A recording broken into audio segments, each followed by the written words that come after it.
কিভাবে সলিউশন থেকে আমি মোহাম্মদ ইউসুফ বলছি।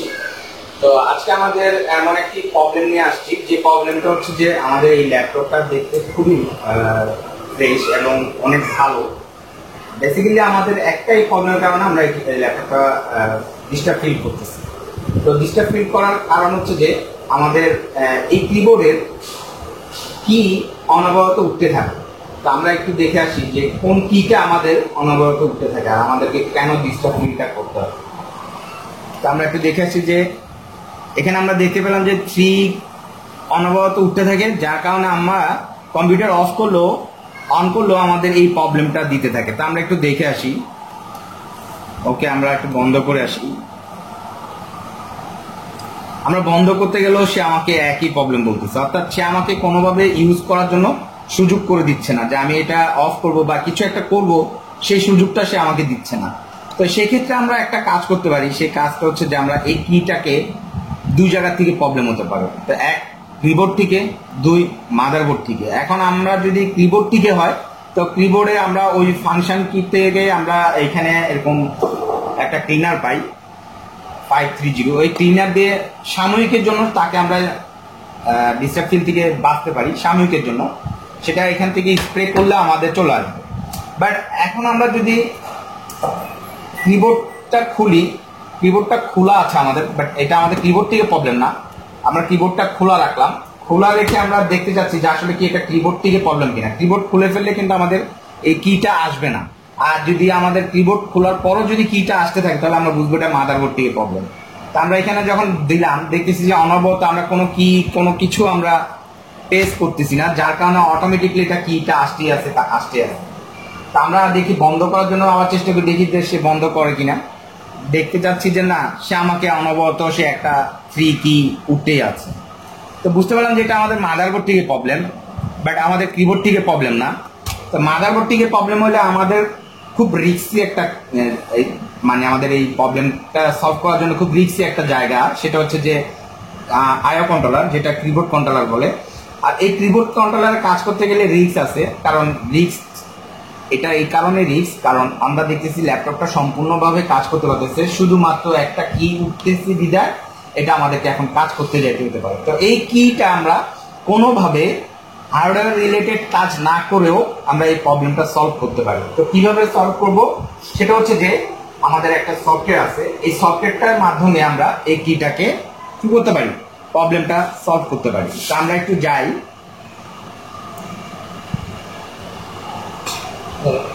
হ্যাঁ আমরা একটু ভিতরে যাব।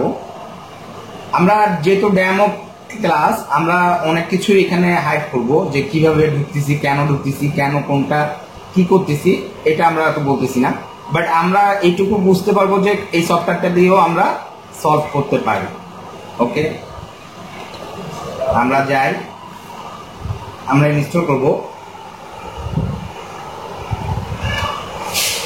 সফটওয়্যারটা। আমরা দেখতে পাচ্ছি যে সফটওয়্যারটা ইনস্টল করতে যাচ্ছি। ওকে, আমাদেরকে এখন এগ্রি করতে বললো ওদের, যে ওরা আমাকে একটা ইনস্টল করতে বলছে। আমরা জাস্ট ফাইলটা দেখাই দিব কোথায় ইনস্টল করবো। তো আমরা ডেস্কটপে করলে আমাদের জন্য সুবিধা হবে। ওকে, আমরা ডেস্কটপে করে দিই।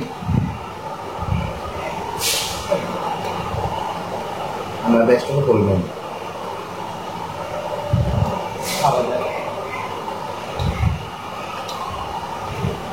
আমরা আবার যাব, আমরা ডেস্কটপে করবো। প্রথমে তুমি কি করো, আমি কিন্তু দূরে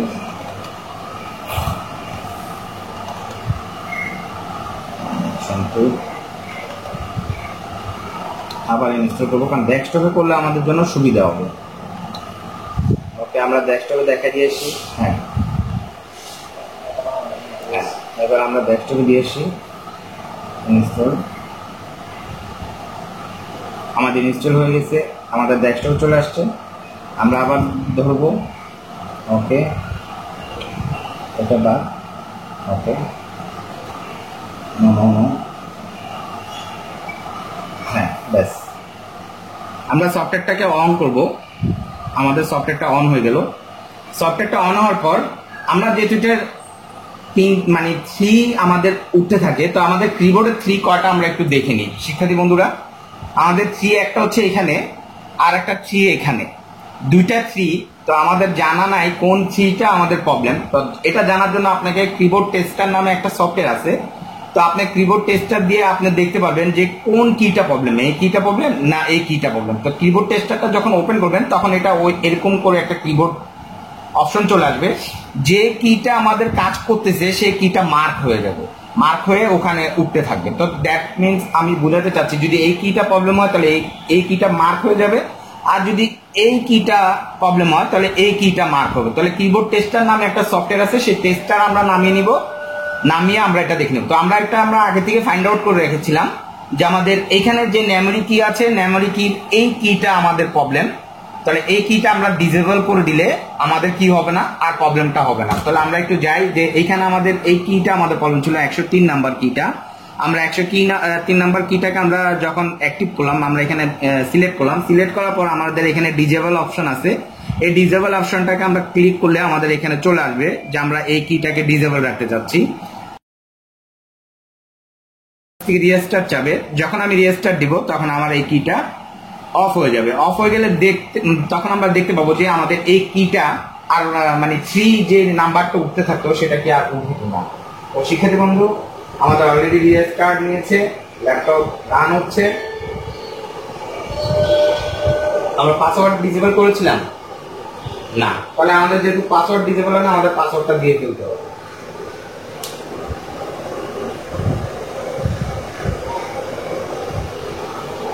আমরা একটু সময় নিচ্ছি যে আমাদের এই ল্যাপটপটা রান নিচ্ছে।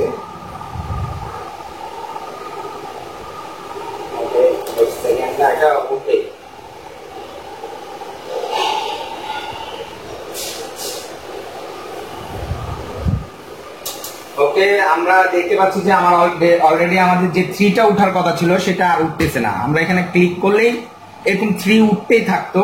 তো এখন আর যেহেতু আমার 3 উঠতেছে না, আমরা বুঝতে পারলাম যে ওই কিটা আমাদের ডিসেবল হয়ে গেছে। ওকে শিক্ষার্থী বন্ধু, আমরা এখন আমাদের সে পাসওয়ার্ডটা দিয়ে ফেলবো। পাসওয়ার্ডটা হয়ে গেলে ওকে আমাদের এখন এন্টার দিব, ওপেন হবে। তো শিক্ষার্থী বন্ধু আমরা এইখানে যে 3টা যে বন্ধ হয়েছে সেটা আমরা এখন দেখাবো। এটা আমাদের করে দিতে হবে কোনটা আমাদের কি হয়েছিল এটা না দেখি তো না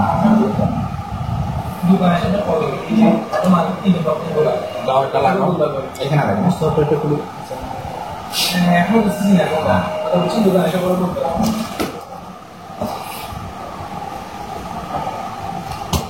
এটা একটু পাবে তো না সব মিলবে।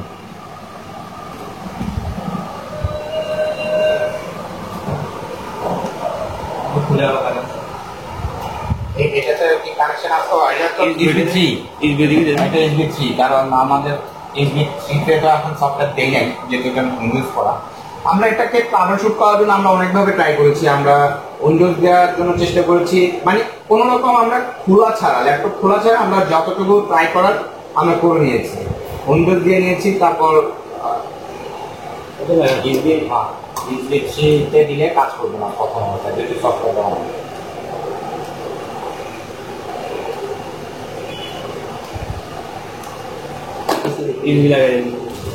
তাহলে আমাদের গ্রুপে একটা কাজ করতেছি না, আমরা বোঝানোর জন্য চেষ্টা করার জন্য ওখানে তো আমাদের ইয়েটা ওকে। আমরা এখানে যে ফাইলটা ওপেন করব, এই ফাইলটা ওপেন করার সাথে সাথে এখানে ক্লিক করলে আমাদের এই কিটা উঠতে থাকতো। শিক্ষার্থী বন্ধু আমাদের কিটা উঠতেছে না এখন। তাহলে আমরা দেখি, এটা হচ্ছে যে আমাদের নর্মালি এই কিটা হচ্ছে যে আমাদের এই কিটা। তো আমরা দেখি কি চাপ দিলে উঠে কিনা। হ্যাঁ 3 উঠতেছে, বাট আমাদের এই কিটা এখানে যেহেতু আমাদের মিনি, তাহলে এই কিটা আমাদের এখানে নাম্বার লক আছে। এই নাম্বার লকটা দেখবেন এখানে বাতি জ্বলতেছে, নাম্বার লক। বাতি যখন জ্বলবে তখন আমার এখানে নাম্বার লক গুলা কাজ করবে, আর বাতি যখন জ্বলবে না তখন আমার এই L K I এগুলো কাজ করবে। তো আমরা একটু দেখি Lটা কাজ করে কিনা। হ্যাঁ আমরা দেখতে পাচ্ছি অলরেডি L কাজ করতেছে। আমরা একটু শিফট চাপ দিয়ে L চাপ দিই, দেখতেছি হ্যাঁ L উঠতেছে, 3 উঠতেছে না। তাহলে আমাকে বুঝতে হবে যে আমার নাম্বার লক দিতে হবে। আমরা নাম্বার লক দিলাম, এখন আর এল উঠবে না আর 3ও উঠবে না, কারণ কেন, আমরা অলরেডি এটাকে ব্লক করে রেখেছি। তাহলে এখানে 3 উঠার কথা না, কিন্তু দেখেন এখানে 6 উঠতেছে, এই 6, তাহলে এখানে ও ওঠার কথা, এখানে 6 উঠতেছে, এখানে 5 উঠতেছে, তাহলে মানে দ্যাট মিনস আমার নাম্বার লকটা ওপেন হয়েছে, এই জন্য আমার নাম্বার লকটা কাজ করতেছে, বাট 3টা কাজ করতেছে না, মানে আমরা 3টা ব্লক করে রেখেছি।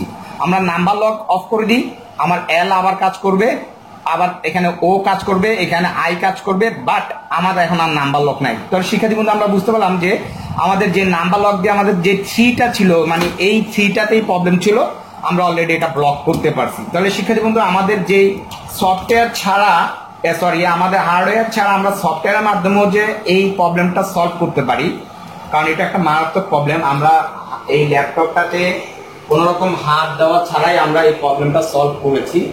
এই সলভটা যদি আমরা করতে না জানতাম, তাহলে আমাদের হার্ডওয়্যার নিয়ে কাজ করতে হতো, আর হার্ডওয়্যার কাজ করতে হলে একটা ল্যাপটপের ব্যাটারি নিয়ে কাজ করতে হতো। দেখা যেত যে তার সম্পূর্ণ ল্যাপটপটা ভালো যাচ্ছে, আমরা 3টাকে অফ করতে গিয়ে যখন কাজ করতে যাবো স্বাভাবিকভাবে খারাপ হতেই পারে। তখন এই ক্ষেত্রে খারাপ হলে আমাদের উপরে একটা প্রেশার আসবে যে খারাপ হলো কেন, ভালো ল্যাপটপ খারাপ হলো কেন, আপনাকে কাজ করতে দিলাম। তো দ্যাট মিনস আমরা এমন ভাবেই কাজ করবো, হয় কাস্টমার কাছ থেকে বা ক্লায়েন্টের কাছ থেকে আমরা এগ্রিমেন্ট নিয়ে নিব যে হ্যাঁ আপনি কি রাজি আছেন কিনা কাজ করতে, সেই ক্ষেত্রে কি আমরা রাজি করিয়ে তারপর আমরা কাজ করতে পারি, এই ধরনের কাজ। যেহেতু আমরা একটা ভালো সলিউশন পেলাম যে সফটওয়্যারের মাধ্যমে আমরা যেহেতু এটা অফ করতে পারতেছি, তাহলে আমার মনে হয় না আর কাস্টমার কাছ থেকে এগ্রিমেন্ট নেওয়ার দরকার আছে। তাহলে শিক্ষার্থী বন্ধু আজ এই পর্যন্তই, আমরা আরো ভালো ভালো ক্লাস নিয়ে আসার জন্য চেষ্টা করব। তো আমাদের চ্যানেলকে আপনারা সাবস্ক্রাইব করেন এবং আমাদের স্টুডেন্টদেরকে আপনারা সাপোর্ট দেন। তো এখানে আমরা দেখতে পাচ্ছি আরিফ আমার একজন স্টুডেন্ট, এখানে আজম আমার স্টুডেন্ট, এখানে সন্তু আমার স্টুডেন্ট, এখানে আছে আমাদের হোসেন সেও আমার স্টুডেন্ট, আর আমাদের আরেকজন স্টুডেন্ট আছে খুব ভালো, সেও আমাদের শিক্ষার্থী বন্ধু। আমার এখানে শৌকত এবং সন্তু এই দুজন আমাদের গ্রুপের খুব অ্যাক্টিভ পার্সন, ওরা গ্রুপে খুব হেল্প করে। এদের দুজন আমাদের গ্রুপের একজন অ্যাডমিনিস্ট্রেটর, অর্থাৎ তাদেরকে আমরা অ্যাডমিনিস্ট্রেটর হিসেবে ধরি। এই গ্রুপে ওরা সর্বশেষ পর্যন্ত ওরা সাপোর্ট দেওয়ার চেষ্টা করে। আমার একটা গ্রুপ আছে, যে গ্রুপে কোনো প্রবলেম হলে, কোনো ফাইল লাগলে, বায়াস লাগলে বা আরো অনেক জাতীয় যে ধরনের হেল্প লাগলে তারা করে, চেষ্টা করে। ওরা যখন যে জায়গায় আটকে যায়, যে জায়গা থেকে তারা হেল্প করতে পারতেছে না, তখন সেই ক্ষেত্রে আমি গিয়ে আমার গ্রুপে আমি হেল্প করি। সেটা বায়োস, এনি বায়োস, যে কোনো বায়োস যদি অনলাইনে থেকে থাকে সেখান থেকে আমরা দিতে পারি। আর any schematic diagram, any solve, যেটা আমাদের শিক্ষার কোনো শেষ নাই, জ্ঞানের কোনো শেষ নাই। আমাদের জ্ঞানের ভিতরে যতটুকু আছে তার ভিতরে যদি সলভের ভিতরে যদি থাকে যে আমাদের জ্ঞানে আছে যে এই পর্যন্ত আমরা সলভ করতে পারি, তো আমরা ওই পর্যন্তই সলভ করার জন্য চেষ্টা করি। এর বাইরে যদি কোনো থাকে তাহলে এটা আমাদের উপরস্তর যেই জ্ঞানী টিচাররা আছেন, বাইরের দেশের টিচাররা আছেন, তাদের সাথে যোগাযোগ করি। যোগাযোগ করার পর যদি দেখা যায় যে হ্যাঁ তারা আমাকে সলভ করার জন্য কোনো সলিউশন দিয়েছে, তো সেক্ষেত্রে আমরা ওখান থেকে সলভ করে দিতে পারি। ওনারাও যদি কোথাও ব্যর্থ হয় তাহলে সেক্ষেত্রে আর কোনো প্রকারই আমাদের পক্ষে সম্ভব হয় না সলভ করতে, কারণ ওনারাও ব্যর্থ। তো ওকে, আজ এই পর্যন্তই, আল্লাহ হাফেজ।